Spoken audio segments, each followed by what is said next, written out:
مساء الخير عليكم جميعا. الفيديو اللي انتشر امبارح والتعليقات اللي كانت بتتقال عليه، خصوصا التعميم والدعاء على كل الحموات، خلاني لازم اقول كلمة من واقع خبرتي. انا مش هتكلم عن الواقعة نفسها تماما، مش هحكم عليها لاني بصراحة معرفش تفاصيلها ولا اعرف ايه اللي حصل قبل الفيديو ده. ربنا وحده اعلم بالحقيقة، لكن اللي اعرفه ان ربنا يبعت الرحمة في قلوب كل الزوجات والحكمة لكل الحموات.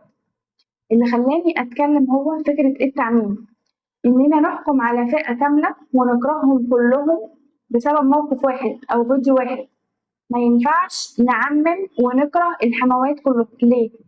تعالوا نفكر مع بعض. الحما في النهاية هي أم تعبت في ابنها سنين طويلة، ربته كبرته سهرت عليه، فطبيعي جدا بل ومن حقها إنها تسأل عليه وتطمن عليه تفرح بيه. ده مش معناه إنها بتتدخل ولا بتتحكم، ده حب أم. لكن السؤال والاهتمام غير التدخل والتحكم. لازم كل حما تعرف حدودها وتحترم خصوصية بيت ابنها، وفي المقابل لازم كل زوجة تعرف إن جوزها ده ليه أهل وليه أم. الزواج مش معناه إنه يقطع علاقته بأهله، علاقة الزوج بأهله دي حاجة وعلاقته بزوجته حاجة تانية. في نقطة كمان، الزوجة نفسها ممكن تبقى حما في يوم من الأيام.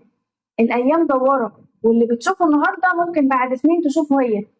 فاللي بتشوف حماتها بتتدخل النهارده ممكن بعد سنين تبقى هي أم لابن متجوز، وممكن تبقى هي بنفسها عايزة تطمن عليه وتشوفه وتفرح بيه، فده طبيعي.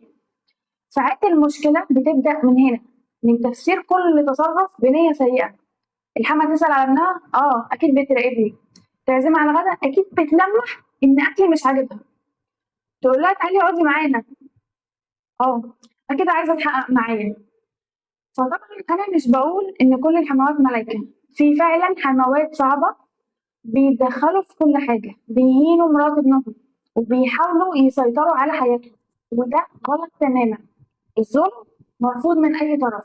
وفي كمان حموات من كتر ما مرات ابنها كويسة ومحترمة وبتحافظ على ابنها وبيتها بتقف في صف مرات ابنها، بتكون سند ليه حتى قدام ابنها، ودي حاجة جميلة جدا. فالعلاقة مش لازم تكون حما ضد زوجة، ممكن جدا تبقى الحما ومرات ابنها أصحاب وسند لبعض.